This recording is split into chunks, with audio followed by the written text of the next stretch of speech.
we're ready. We're here. We are here. Yay! We're here for real, live and not live, depending on the when you're watching. Mhm. Yeah, exactly.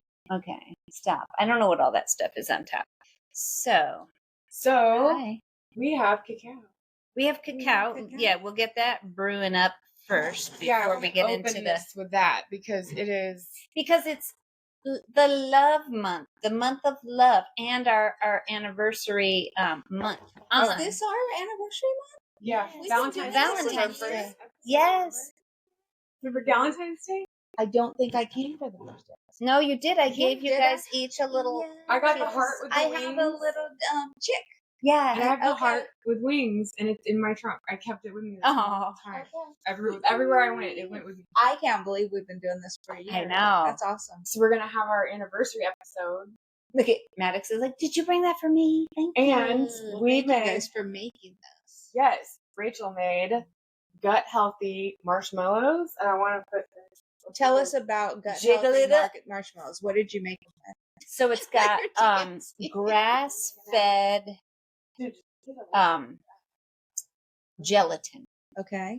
So it's meat. Not Chicken, meat. It's not meat, marshmallow. but it's cow. And we're gonna add Dairy. it. I don't know. Our Just drop it in. cacao. Oh, I almost If burnt you want, it's myself. up Will to it you. melt? Yeah, It melts it just gets like a marshmallow. yeah, it gets super. Oh man, I wish you guys Sweet. could see this, but I just showed them. Don't worry, you're good. well, where's my camera? I'm gonna take a picture too, so I will post this because I made it's this. not very sweet. I I didn't was add a gonna whole lot of say, yeah. sweetener. It's this will sweeten it up. Mhm. It's got There's honey. a shit ton of There's honey in raw honey in it, and the cow. That sounds wrong. Grass fed gelatin. So That yeah, sounds better. so it sweetens it a whole lot, and so you have things made with a lot of love in one cup. And cacao is a heart-opening plant medicine. So we're not doing this super ceremonially, but we're doing it with the intention of opening our heart and creating a safe space for us humans, but women, to have that nurturing, safe space. And Elizabeth has been traveling a bit, and so we want to have a soft landing place for you to express and hold and be held right now. Oh, thank you amongst guys. this time. No, I've definitely been working on open heart and solid discernment to make sure that, like, in the moments with the open heart, I have clarity on what I'm doing, why I'm doing it, and what I'm facing. So, With open eyes. yes. That is a very deep, bold statement. I feel like you're going through a battle, like a real war right now, because you're having to use everything you've learned. Oh, absolutely. I'm, and I keep telling Rachael, that, like, this is what the practice is for, right? Like, all of that soft yoga time was to get me comfortable with really being in the moment, so that when the moments get real hard, I know how to be in the moment. So would you say that if you were facing this 15 years ago, or however long you've been on your path, would you have handled this differently? I think my approach would have been similar because I'm me, right? Like, the decisions would have been similar, the steps would have been similar, but it would have been much more traumatic. I think I'm moving through it in a healthier way. And even with the healthier way, like, I definitely had some days when I was like, okay, I'm a little traumatized. I need to take care of myself. So, but I think I've learned a lot about how to, like, really be in a moment with my eyes open, deal with the moment, take my breaths, take care of myself, and feel it, as opposed to bracing and not feel it. Yeah. Then I have to feel it later. So Like, it's like double work. I've learned how to not do that so much. So you're skipping a step. Yeah. Like, you're shortening your recovery time because you're just going Yeah. in the moment. Yeah. Well, and then, I mean, to back up for the listeners, my dad has leukemia, and he was in the hospital. So I went home to be with him while he was dealing with some really severe side effects from his chemotherapy. And he's doing really well right now, and he's home and he's feeling great.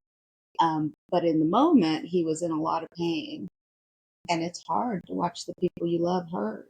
And one thing I realized was I didn't fall into like robotic management of the hard stuff.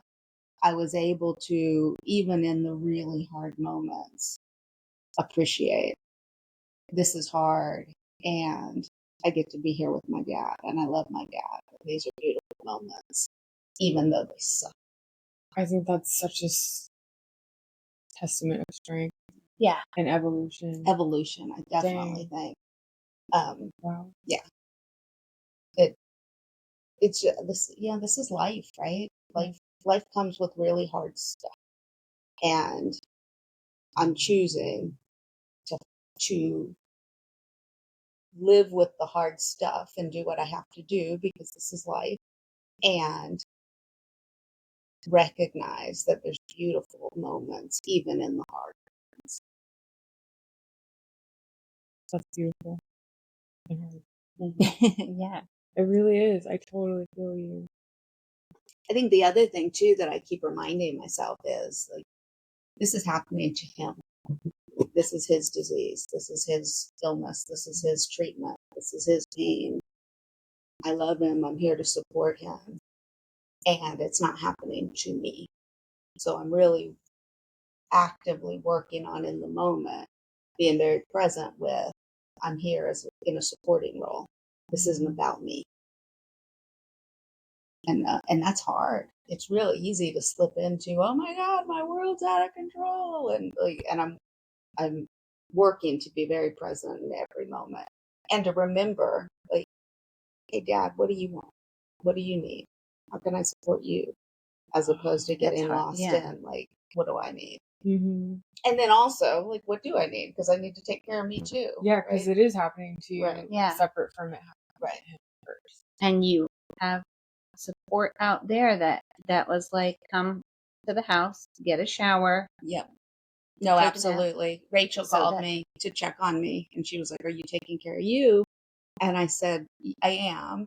And, my aunt's house is open to me. And at one point I went to her house and took a shower, and she, while I was in the shower, rolled out a yoga mat and was like, okay, before you go back to the hospital, stretch. And then while I was stretching, she like rubbed my back and she put oils on me. And it only, it was 20 minutes, but I felt so cared for. I just felt really loved in that moment. Yeah. You can pause for. Yeah. That's She sounds like an awesome She's lady, wonderful. too. Yeah. That's good. Is that your dad's sister? Dad's sister, yeah. Oh. And is she the one who went and did the tea for him and Yeah. stuff? Yeah. She's the one who did the tea. And then my other aunt is just as wonderful. She unfortunately had RSV during the time that I was there, so she had to stay away. And she was kind of brokenhearted about, like, she couldn't actively support, but she was like phone calls and text messages and sending things, and like she was actively supporting, just not the way she wanted to. Yeah. But again, like, life is life, and we Yeah. just deal with what happens. Yeah. So coping. Yeah. You're coping. I'm coping. I think I told you both. I committed that I was going to do an article for LinkedIn once a month.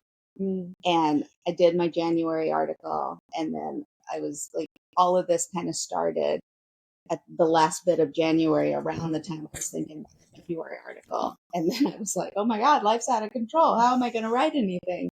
And in the hospital, I kind of thought, like, okay, like, this is no different than work stuff. Like, how do we solve hard problems? When we solve hard problems, like, okay, what am I doing right now? First, I stop, I breathe, I get perspective. Then I don't have to solve the whole thing because I don't know what the end solution is. I just make a decision and I do the next thing. And then I consistently do the next thing and the next thing and the next thing. I just be persistent. And then I pull in my people, right? And, at one point I had a list of like, this is what's going on with dad. Here are all the things I'm thinking of. Hey, Rachel, what else? What am I missing? And I think that like that works. It translates, whether it's a work problem or a home problem or a medical problem or a heart problem. It's stop, take a breath, take the next step, pull in your people. And that seems to work every time. Yeah, definitely shutting off the noise. Like there's a theme of retreating into your inner stillness. Mm-hmm. Like first, like a turtle. Like retreat to safety, analyze the situation, calm your nervous system, and then pop up. Yeah. Right? I think that's a mechanism that we're just not taught. We all have to seek and learn how to do ourselves to regulate. Yep. Before reacting. Well, and my husband and I have started cold therapy. And we ordered, so we did a workshop around New Year's, and it was a 2 hour. So there was yoga, there was asana, there was talking, there was breath work and meditation, and then it culminated in a 2-minute cold therapy session. And we liked it, so we bought a cold therapy pool, and we hadn't filled it up when I went to go be with my dad in the hospital. But when I came back and I was at like, and I think this is very normal, right? Like when things were really crazy and bad, I was in the mentality of solving, right? What do I need to do? How do I show up? How do I support him? And then when I got home, I was like, I can't sleep. I can't think of anything else but him. Oh my God, I'm so worried. Like then that's when the anxiety and the trauma response started. And so my husband filled up the cold pool, and every morning I've been getting in it, and it's been a really neat way to manage my nervous system. Really? And yeah. You haven't found that it's activated you at all? It hasn't activated me. Not in those like Kundalini activates me, and I'm still doing my Kundalini Kriyas. I guess I mean activate your nervous system. It doesn't do the opposite. It calms you, not. It's giving me 2 really present minutes, 120 seconds of presence in the morning, and I've every morning experienced like this really neat moment of divinity. And it's each morning it's been different. Like one morning, like I get in and for the first 30 seconds, it's like, oh, my legs are achy. Oh, my arches hurt. Oh, I'm really cold. And then I take my deep breaths. I come into the present moment. And like one morning I saw a crane swoop across my sky, like from right to left. And he was just so elegant and just moved so gracefully. And before I knew it, like I was just completely lost in like that moment with the crane. And then the alarm was going off. It was time to get out of the pool. And one morning it was water dripping off the porch. Like, same thing. It was really cold and I was managing the body aches. And then all of a sudden I heard like, drip, drip. And it just like, boom, boom, right? It felt like this like really pronounced moment where I was in tune with like the divine and the moment, the source. You feel the waves off of each drop. Yeah. Oh, it where it ripples through your whole body. You become one with the water. It was so cool. That's wild. It sounds so wild to say it out loud, but that's what it is. Yeah. And then this morning it was a cardinal. Like same thing. Like I'm cold. My thighs hurt. My arches hurt. Oh, I'm so cold. I can't get deeper in the water. And then all of a sudden I saw this cardinal and he had grabbed a worm and he came up onto the banister of my porch and he brought the worm up and he was like just like moving his jaw and working to get the worm in his mouth. And I was just looking at him and I'm like, whoa, this is a cool moment. We slowed down time a little bit. That is cool. So do you dunk yourself all the way in and then, or do you go in stages? I go into my shoulders. Yeah. I do not do my head. Yeah. Yeah. So I keep my head out and I go to my shoulders and kind of right at my collarbone. And then I deep breaths and just manage for the 2 minutes. That's so powerful. Yeah. I'm loving it. It's been really good for me. Do you just get out and get in a towel or do you like run to the hot shower or like do you get out and do you feel your body? I've done both. I've gotten out and I've run a bath. I've run a hot bath and done it and then gone to the hot bath. I've gotten out and I've gone to the hot shower. I've also gotten out and just gotten dressed and gone on about my day. it's all a different experience. I don't really have a preference at the moment. I haven't decided what I like the best.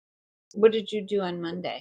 That was I came straight. So when I got here to work out, I was like, "Whoa, I'm cold!" And so she turned the red light on for me, and I sat under the red light for a minute. Nice. Yeah.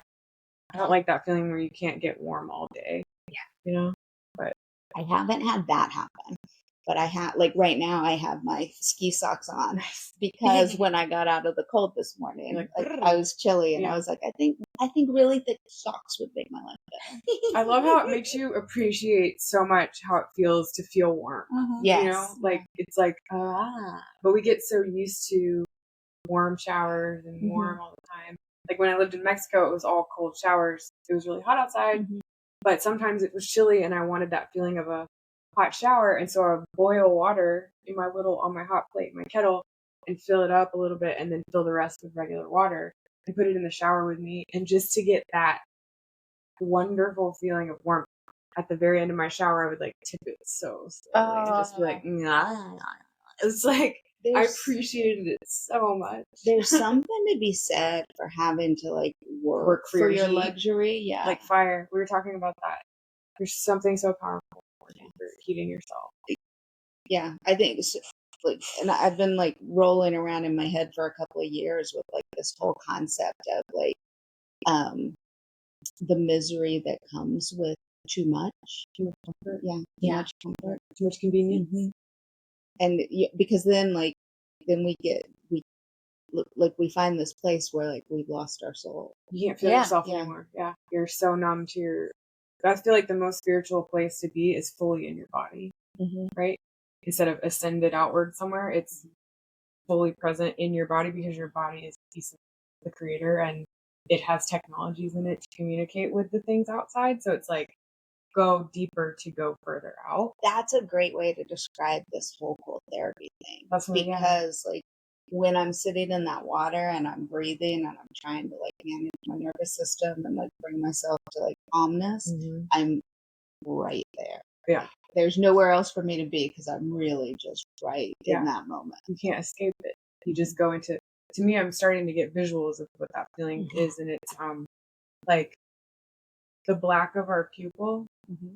If you hover the eye looking down from the top through the bottom, it's that stillness is the black hole pupil of your body. It's like if we're a toroidal field, which we are, that center is like the pupil. It's like where the nothingness is.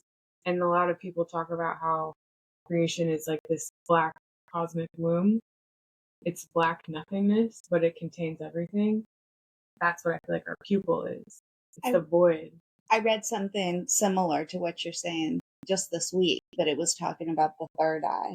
And like the symbolism of the third eye is we have these two eyes with the pupil, and when they're both looking at the exact same thing and they become one, that's the dark. That's the vents with the whale on the wall. Oh yeah. And that's we were talking about a deep state of meditation I got into, and I was having like sort of hallucination, but it was just my brain creating visuals because I was getting so centered that it was like showing me all these cool things. But it was when I got in that place, it was just that nothingness.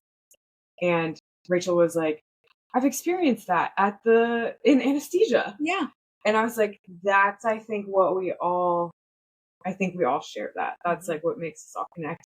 And to me, with the toroidal field, it's like, that makes so much sense because all of our energy we're a field of energy, but there is a space in between. And it's that space between, that liminal space of nothingness where everything is born.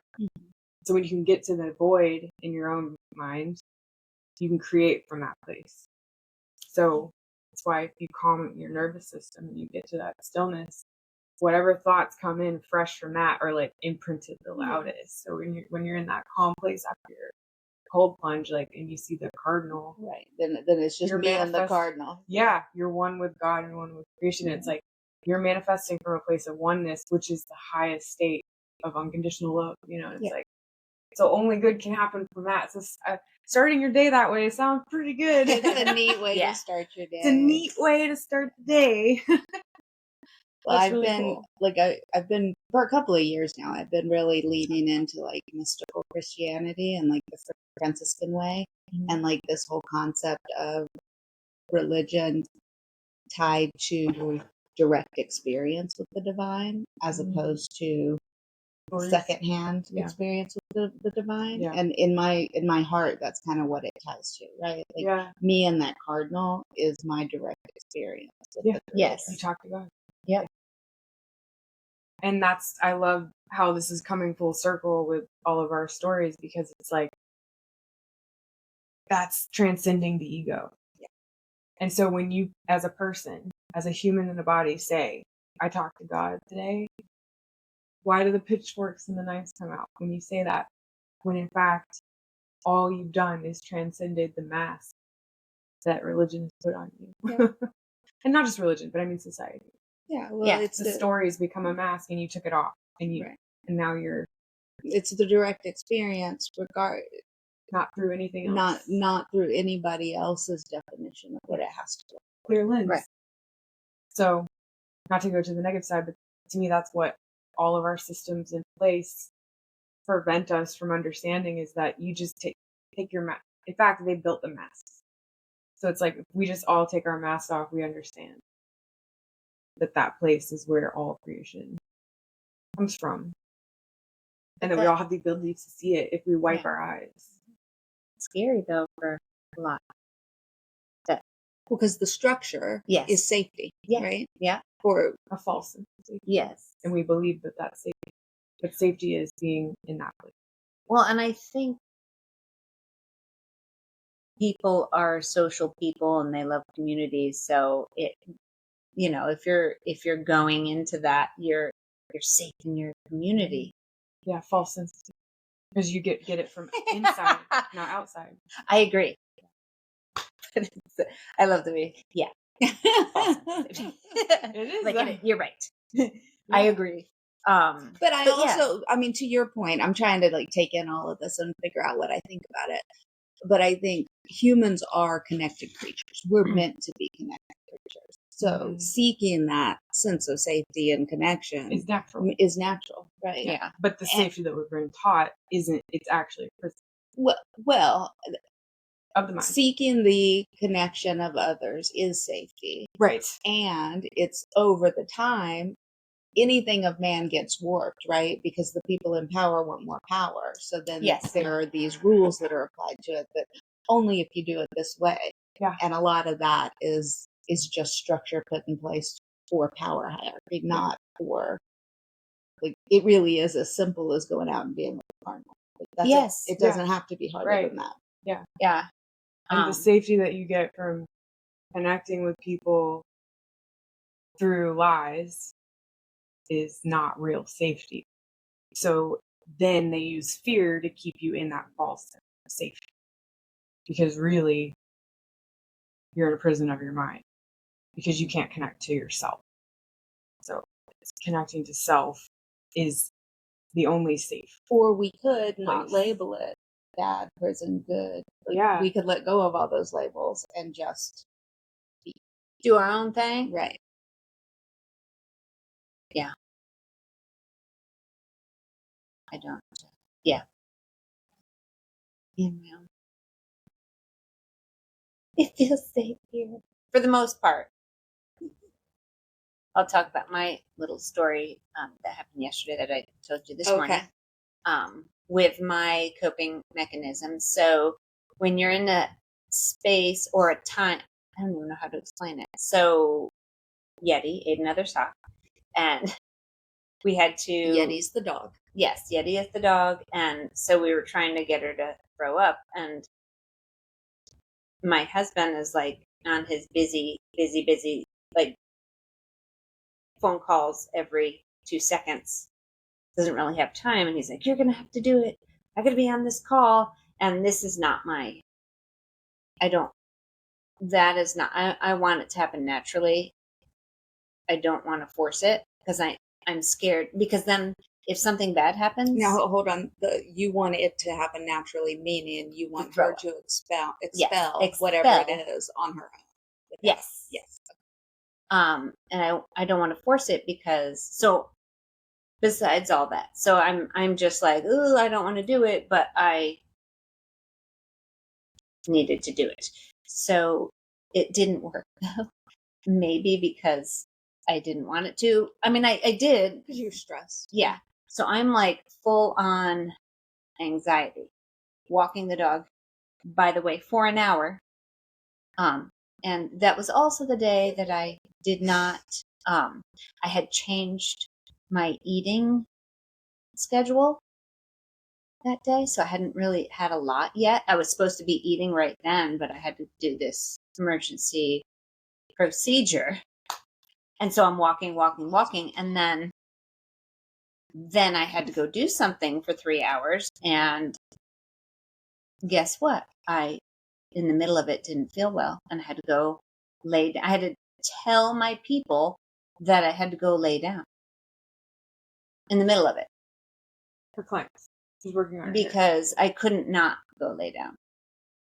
So I told them the whole, I kept it, I was honest with them, and I'm like, this is what I need to do. And I did it, and I did it 3 times. And then afterward, I just allowed myself to shut down and heal the stress.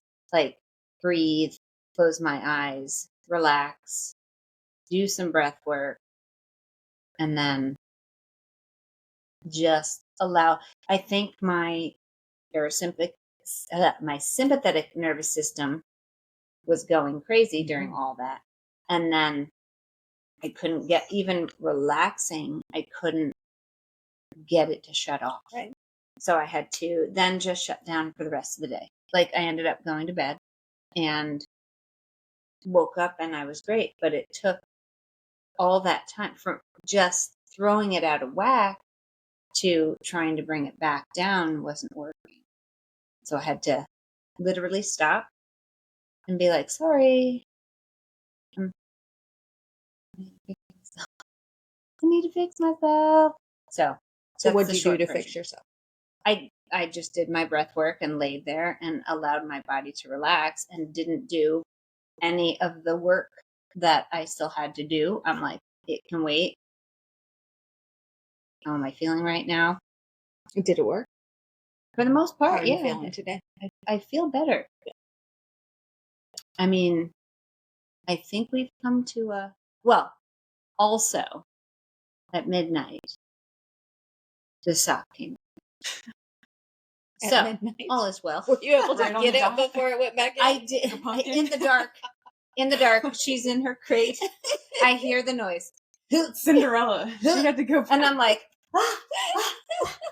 and I get up and I'm like trying to get my phone to get my flashlight, and I'm like, no, that's not working. And I go in there and I pull her out because I didn't think she had done it yet, but she had.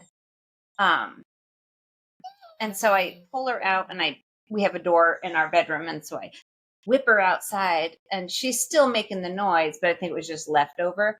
So I go back in, and I'm like feeling around, and feel it with your hand. Well, she sleeps under a blanket, so I'm like feeling over top of the blanket, and I feel this thing, and I'm like, oh my god! So I grab the blanket. It's still dark, by the way.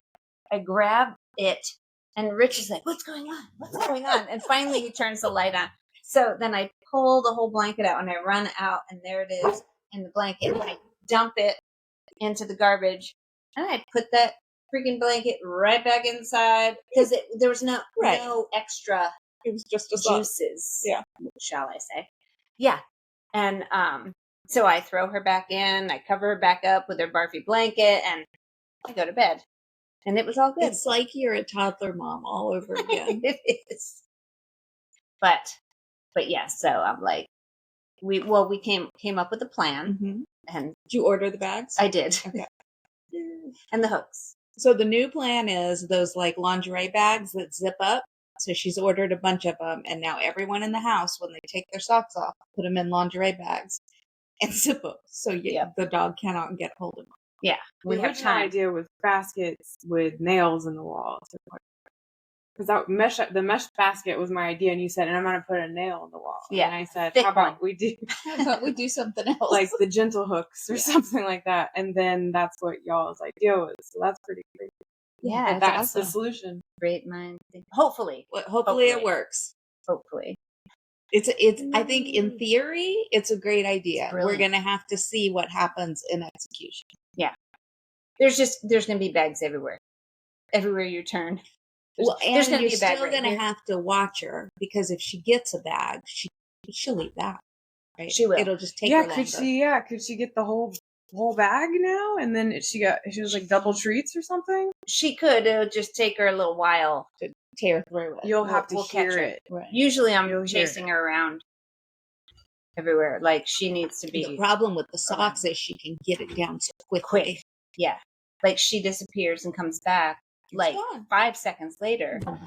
And I'm like, oh, she must have just had to go pee, or because she'll run out here with it, eat it, go back in, or whatever she's doing. I don't know. But anyway, it's fine for now. I may have to do this again, and I may explode. It might happen that way. But I know that it's not being done on purpose. You know what I mean? Like, I really went through all the, no one's out to get me or the dog. You know, it's just a. She's not doing it on purpose. She's not. The people aren't doing it on purpose. Yeah. It's just a challenge. Yeah. And it's not something that I don't think I can train out of her. So we have to just keep that away from her. You unless your dog her instincts. Yes. Oh, speaking of dog training, come here. Handsome. Watch out, there's a candle. He's like a candle schmandle. But anyway, so what book are you reading right now? I am reading a handful of books at the moment. I can't think of the author. One that has really grabbed my attention is a mystery, and it's called The Night She Disappeared. Ooh. But I can't think of who wrote it. But the title is The Night She Disappeared, and it's all about a young girl and her boyfriend who disappear while they're out on a date night. And the story is like her mother, who was home babysitting for them the night they disappeared, and it's one of those that kind of time jumps. So it's the lead up to the disappearance. Like you hear all the things that are happening in the lead up, and then it's a year after the disappearance, and they're still trying to figure out what happened to them. And now the timelines are kind of converging. Ooh, that's cool. I really want to know what happened to this girl. What's the main character's names? Tallulah and Zach are the teenagers. And the mom's name is Kim. And then there's a side character who's actually an author that writes detective novels. Her name's Sophie. And she comes in a year after the disappearance, and because she writes detective novels, she thinks detective-like, and so she's like finding new clues a whole year later as she's writing. And so now things are starting to unfold, and I'm just like, what happened? I might need to read that one. If it's is it on Kindle or? I got it through the Libby app from the library. Oh, cool. Yeah, so it's from the Forsyth Library. I'll take a screenshot when I get home and send it to you. We can put it in the show notes. Because I have 2 credits. I can get an Audible. I've always got 4 or 5 books in the rotation, and this one has grabbed my full attention. I haven't looked at any other book. And they're babysitting for who? The teenagers. They're 19, and they were young parents, and they lived at home with her mom. And so the mom was babysitting while they went out for a date. How many kids? They never came home. 1 year baby. Baby's name? Noah.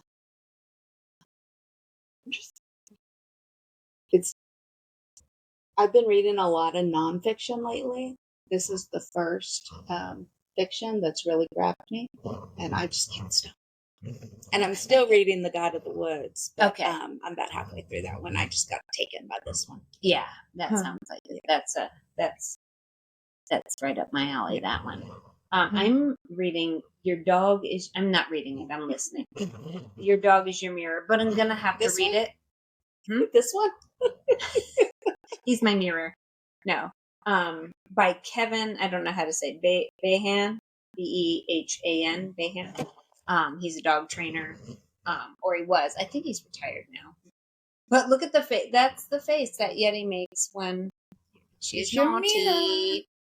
But it's really good. It's he's going through, like, he started to talk about how your dog is your mirror, and how dogs don't think like we think. It's just like they're like little machines, and it's like, oh, cause and effect kind of thing, and they know that this gets this, like if I do this, this gets this, but it's not like a thought process. They're not making decisions. Yeah. Critical thought decisions. Yes. So then, now we're in the midst of like how he got started and how he was when he was younger, and all this other cool stuff. So I found it. The Night She Disappeared by Lisa Jewell. Right. Put that in my list on Amazon. But don't mind me.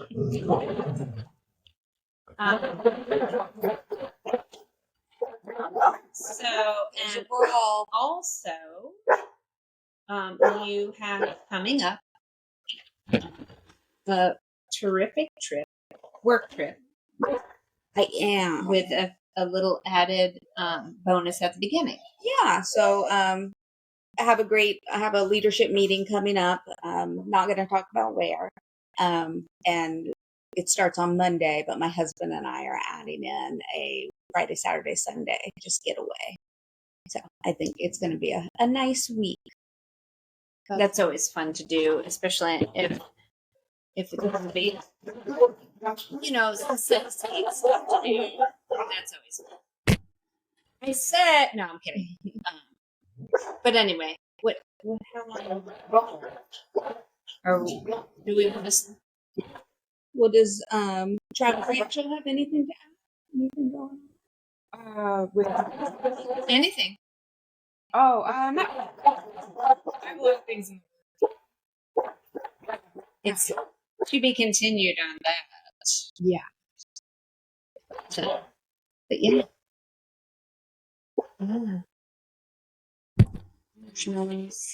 Have you learned any? So we talked about my coping skills. We talked about you coping through the Yeti thing. Have you picked up any new coping skills, or are you still working through the? Hello, Matt. Yeah, discernment is the theme, and trust in myself has been proving to inch me further to where I'm meant to be going. Yeah, I love that. Like a lot. So, again, discernment, because I believe everything's energy, and energy changes a lot more than people think, and so being able to discern energy changes is really helpful in making decisions for me. And in terms of like practices, I haven't adopted any new practices, but what I have done is fine-tuned old practices and discarded practices that I was using just to be doing a practice instead of using it as a tool. So anything that felt excessive that actually wasn't giving me any return, I sort of have dropped with grace, forgiveness, patience, and acceptance. Anything that seems to be working, I've given a little bit more energy to, and that has seemed to balance me out a bit in terms of taking challenges on. Because there's a lot of patterns that have been dismantling in my brain, especially with my self-worth, because I know how much I'm worth in terms of energy, and I know how much I've been lying to myself my whole life about that. So that has been really cool. And that feeling is present the most when I'm the most honest with myself about what practices to, like I just said, to either like stay focused on and improve on, or to just stop trying so hard to do so many. What's your favorite practice right now? Breathwork. Yeah, but I don't follow a template. That's the thing. Right. It's the perfectionism program comes in every time I try to adhere to practices for the sake of saying that I adhere to practices or for the sake of trying it because other people are doing it. It's like when I drop all of that and I just listen to what my body in presence wants me to do with my breath, it gives me results of calm and oneness. But if I like try too hard to I'm going to do 20 minutes every day. Or that's the whatever minute that nothing happens. So it's been a matter of finding my own stillness and quiet enough to find what works. And then when I get into that place, it takes a fraction of the time to achieve the result of regulating my system. You know, it's like, Love that. but also Ashtanga has come back into my I had to sigh with that one. Ashtanga has come back into my purview because it's like come back full circle to a point where I'm ready to step onto the mat with intention because I'm able to hold my energy properly and not be thinking about anything outside of the movements and my breath. And I think it's goodness. I think it's come back at the right time because I don't think I've been in an environment to where I feel like I don't know, where I feel like I'm allowed to practice. If that makes sense, like I feel like where I've been moving around and stuff and I've done my practice and my practice is just an intuitive flow. But I'm ready to and I've started to plug back into this is sort of what I'm talking about with the practice being mine or being because I want to do it. It's like the Ashtanga thing has come back to where I can dedicate myself to it and then find out Rachel pointed this out. It's like I can decide now if I want to adhere to the guidelines of a particular lineage or if I want to continue flowing for myself. And I think I'm in the middle because I feel like my body and my spirit and my breath and my posture is ready for Ashtanga because I've been practicing it the way that I was taught and I feel like a different body because I feel more present and in myself, in my body. Like I feel like my breath is finally connecting and now all the cues I was given that didn't make sense that I tried to force, now they make sense. Like everything just sort of melts into place. So before it was like, and now it's like, you know? Yeah, so, I know exactly what you mean. So that feels good, but I'm aware that the perfection program still runs. And so I'm like walking between worlds of either diving back into Ashtanga, the community and everything, or using this beautiful place I've arrived at in my Ashtanga practice and keeping it for myself. Like it could go. I don't know. You don't have to know yet. Yeah, Right. I'm just playing with it. You don't have to ever know. You I just know. keep moving. That's the perfection program where I start overthinking like, am I good enough to be part of the community? But I know that I am because I know I'm flying on that. So, and that's the point. And I'm still intimidated by it a little, but I love the boot camp aspect of it. Like I love the hard work that it takes to flow through a primary cooking series. Yeah. It takes a warrior. So it's like I still feel like I want to be a warrior. I wonder if that's why they're named that. Primary. Yeah, because you're a warrior of getting into that center of your toroidal field. And that takes a warrior because you have to fight so many layers of conditioning. And it literally gets you into oneness when you do it.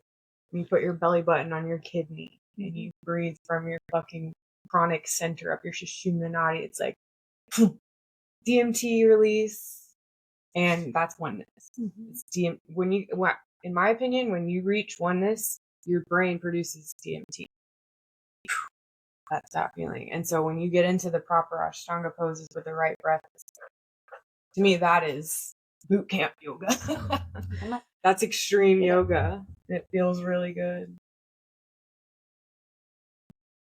I think they're all paths to in my opinion. I agree They're all with you. passed to the same thing, I right? agree with Yes. Because I've had yoga take me to that same place we were talking about. you. Probably It in takes yin or me, something. yeah. It's, to me, boot camp, my style of like, I'm extreme and I feel like it fits me, but I don't think that I have to be glued to that path in order to achieve any kind of sense of oneness. Yeah. I totally agree with you. It's all energy, and we're tapping into an energetic flow. I love It's it. different things work for different people. Anything can work for anyone. Yeah. You can be in jail staring at an ant and see God. Mm-hmm. I find it like sometimes in running. Mm-hmm. Exactly. The footstep runner's sound high. and the breathing. That's meditation at its finest. Well, and remember in that James Nestor book that we read, the breath, breathe, was it breath or breathe? Breath. There's no E. He talked about it there too, right? When you get the breath right, you get to that place. Yeah. Right. I picture air like, quotes right. yeah, Right. I picture us being like a sperm, but we are, because you have a skull and then your spine. Whenever all the organic matter falls off, you're left with a sperm shape. You know what I mean? Your brain and your spine, is that what you're Like your skull visualizing? and your spine that's your central nervous system. That's the fractal of creation that gets shot out. To me, if you think of a big bang of light and you're a piece of God, which is light, so it's like, and you become a little sperm. So it's like, and then you grow a spine and then you grow arms, to me. So it's like, if you're erasing all of this and you're going back to the moment of your conception or whatever, like you're like you're a central nervous system that gets added on with different parts of biology. So it's like going back to the smallest piece of yourself. This sperm. Okay. But it's The like your sperm of spine ourself. from here to like our nervous system is like the thing that makes us what we are. Yeah. Because first you have to wiggle. So to me, it's like you're getting down to oneness is like getting back to being like everything, and you melt down. I forgot why I went into that, but it's the spine, like visualizing your spine aligning and all that energy shooting up to it.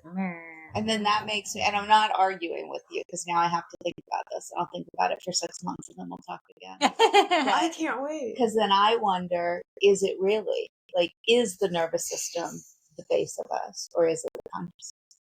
No, I think it's consciousness, but I think when it gets into matter, it becomes the nervous system. The electrons create It's our light. gut. It's our gut. Okay, so same question for you. What's your favorite practice right now? What's my favorite practice right now? That's a hard one. Or coping skill, or like however you want to really, articulate it. and I haven't done a longer than a few minutes, but just meditation, like getting my mind from all the thoughts, just focusing on my breath and coming in. And I don't do my third eye a lot. I end up to really drop in. I do the space between my nose and my upper lip, and that's where I bring my focus. So it's Ashtanga. Oh, that so feels past your nose, really right? good. Yeah. Gaze It, past well, the and tip it of your creates nose. that same pressure, right? Yes. Oh my gosh, that feels. Yeah. So, and it'll be 2 minutes, and I'll do like a guided. If I'm really racing, I'll throw on a guided 5 minutes. At nighttime, I've been here and there. If Rich is home, I can't do this, but if he's not home, I do. Like tonight, I will do this instead of putting the TV on and closing my eyes and listening to him watch YouTube videos. I can close my eyes and I'll put on Yoga Nidra, and I focus on that, and then I fall asleep in 2 seconds, but I need to have that single focus on self and breath, and that's been so not even an asana practice, just a breath practice and meditation has been what I've been, because I feel like I'm moving and running and moving and running, and so I feel like this has been so helpful. Yeah, I definitely know my body needs the movement, right? Like we're still doing our weights 3 times a week, and I'm still doing my asana practice, and like I know in order for my muscles to be healthy, they need to move. But I agree with you. The breath work and the meditation is really what's kind of getting me through at the moment. And it's good. It's a recharge in itself, really. Like you feel energized when you're done with it, especially when you're doing it in a cold plunge, which I'm not, but. Well, I'm also giving myself permission to say no to things. Like that's another one. Like I've had a couple of nights since I came back from traveling where, by the end of a work day, I don't have another word to share with another person. And I'm just like, I'm just not going to come to that thing. Yeah. And that's been really freeing. It is. I love that so much. People need to do that more. Just say no. Just say no. It's okay. Don't people please. And also, even if you don't go through a physically challenging or like your time is being taken, like even if it's all like a depressive week or an emotionally busy week, even if you just laid there, I just want to point out and add to what you said by saying still rest. No, absolutely. Sometimes the mental part is insidious as hell on your energy. That's absolutely, because mine hasn't been physical. It's been by the end of the day, I just want to go to bed. Yeah. I just want to curl up and close my eyes and not talk to anybody. And you need to do that for as many days as it takes for you to feel back to neutral. Because you're giving, like, and giving and giving. I feel like we should all be, not us three, but like all of us as like people and females to be way more understanding about sometimes we just need to sleep or we just need to not for a minute. And that's the healthiest thing you can do for other people is take that time to just not. Yeah. Well, and I think previously, with no judgment or shame. The judgment and shame, that's exactly where I was going. Because previously in my life, when I've said no to things, I've stayed home, but then I've guilted or I've laid there and felt bad or like, and then I don't really recharge because I'm sitting there feeling bad because I'm not where I think I should be. It's further draining your So guilt and shame, I feel like they interplay with this, and I feel like this is something that society has built into our brains. One of those things, one of the many things, is this. It's multifaceted, but it's like females. We're programmed, and this is such a general statement, right? Like very blanketed, but females were programmed to like judge each other if we can't give each other or whatever. And then it's like, if we, like say Sally's judging Susan because Susan doesn't want to come to the function, right? Yeah. And that will make Sally be alone in the function because her only purpose in the function, again, very general. It is, I'm being so reductive, but like, Sally's general purpose at the function, meaning some kind of party or something, is to be seen with friends, to be adored, and to feel right. And so if she's alone, she can't function at the function. Conjunction. And so then that creates shame. It's all unconscious, I feel, because we're just running on a program. It's like, oh no, so I'm gonna make you feel ashamed that you need to take rest, and then Sally lays in bed taking the rest. Feeling guilty. The mirror from that reaction, the shame giving, the bounce back is guilt. So if we neutralize and we give each other space and we drop the story that I can't function at the function without my conjunction partner, I can't have fun. You know what I mean? And then on Sally's side, it's like she feels guilty for needing rest because the only purpose she serves is to support her friends, right? Yeah. But real support between those friends, he always does this when I'm on some real good shit. Like he literally always has something to talk about. This is important. He's participating. Yeah, he's cheering me on. But yeah, I'll finish by saying that if we leveled out the expectation that really supporting each other is letting us feel our feelings, and that might involve a lot of silence or inward cocooning, then we all have an equal expectation of, well, Sally's recharging in the incubator. She's going internally. She's recharging. Now, there's also probably a level of, if it's been 2 months, Sally might need some help. Yeah. But right? But and I then feel like go see if she's okay. Yeah, there's like a cushion. There's like a quick reaction time that we're programmed to with judgment and shame, and it bounces back and forth. Well, it kind of goes back to the systems and structures you were talking about earlier, right? Like you built these systems and structures, and if you don't participate in them in a very specific way, then you're doing something wrong. You said expectation, and I think for me it comes back to that, right? If I let go of my expectations of you and even of me, and I just do what is right in the moment. My husband and I talk about it in terms of like, it's not my job to make him happy, and it's not his job to make me happy. It's your job to make him happy, though. My job is to make me the best possible me, and his job is to make him the best possible him, and then together we're stronger. Same thing in our friendship, right? My job is to focus on me, your job is to focus on you, and then we show up together supportive. Right. As opposed to, hey, Rachel, if you don't do that thing, then I'm going to be disappointed. Yeah. Like, we've got to let go of all that.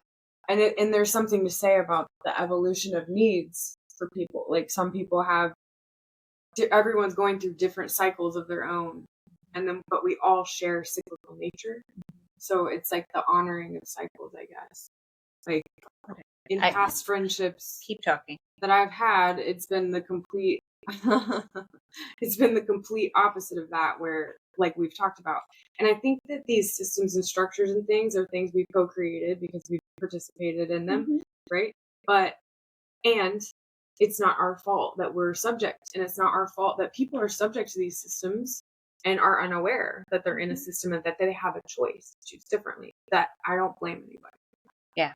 Because that goes back to the expectation, right? Exactly. Like, we can coexist. You can continue to participate in that system, and I can opt out. Exactly. And that's okay. Softening, like I was saying about with your energy field and his energy field, where it's like when you change your field, it ripples outward. And if there's someone in your life who their field is unchanging, that ripple will change their field, because that's how much we all affect one another. So I was just saying a general example of like when a person changes or decides to take responsibility for their actions, for example, and start to look inward and work on their presence, it, like, for example, like my dad, if I am around my dad a lot and I start working on myself and don't expect him to do anything different and don't talk to him about doing anything different, he starts to change based on me changing for myself.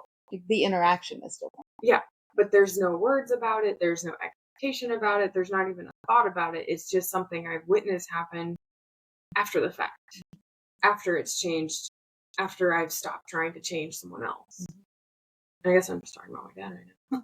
But it's like the more that I like would focus less on things outside of me, meaning words someone says to me or things people do or don't do or whatever, the more I forget about that and let them do what they're going to do and be who they're going to be and not try to change their mind, the more I notice that I have stillness. And then I'm back to not worrying about that. I'm back here. And it's like, I'm not worrying here. I'm like focused on my breath here or whatever. Or I'm in that. I'm just trying to be. And it's like doing that puts everyone around me in a better mood, for example. Right.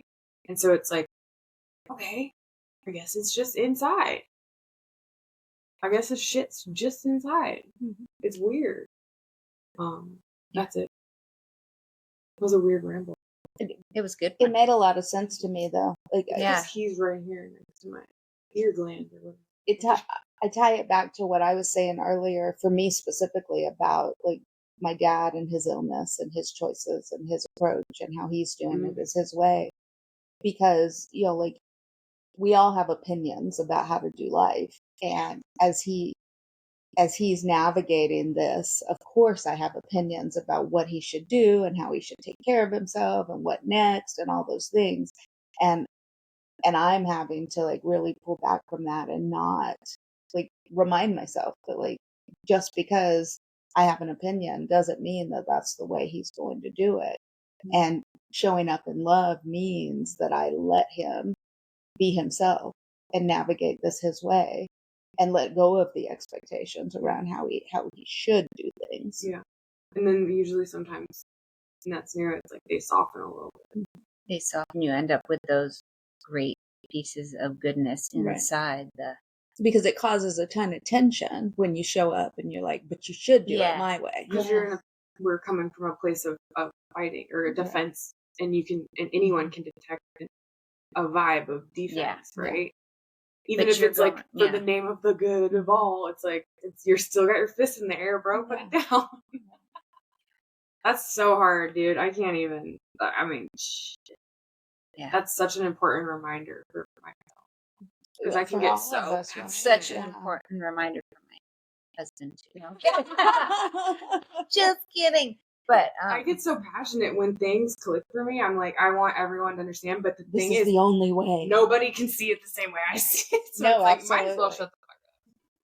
Well, and it's it's all of life, right? Like, we're talking about illness, but this could be about what you eat for dinner, or do you do cold plunges, or do you do yoga, or like every decision is so personal. So personal.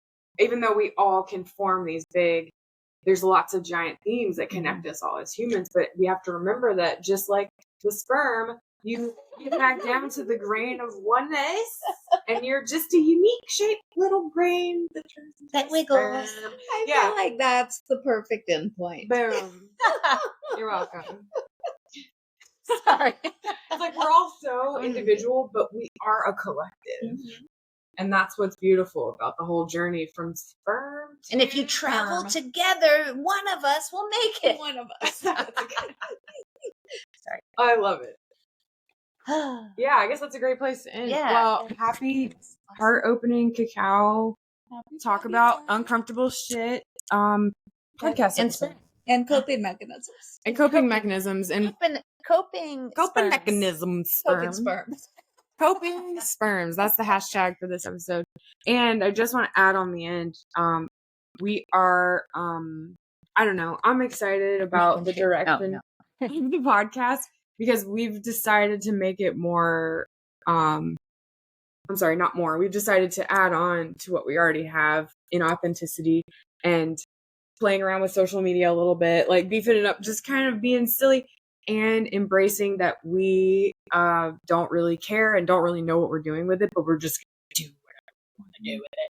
And I think we've all agreed on that from day one, but right now it just... You put words around it. Yeah, and we're beefing it up.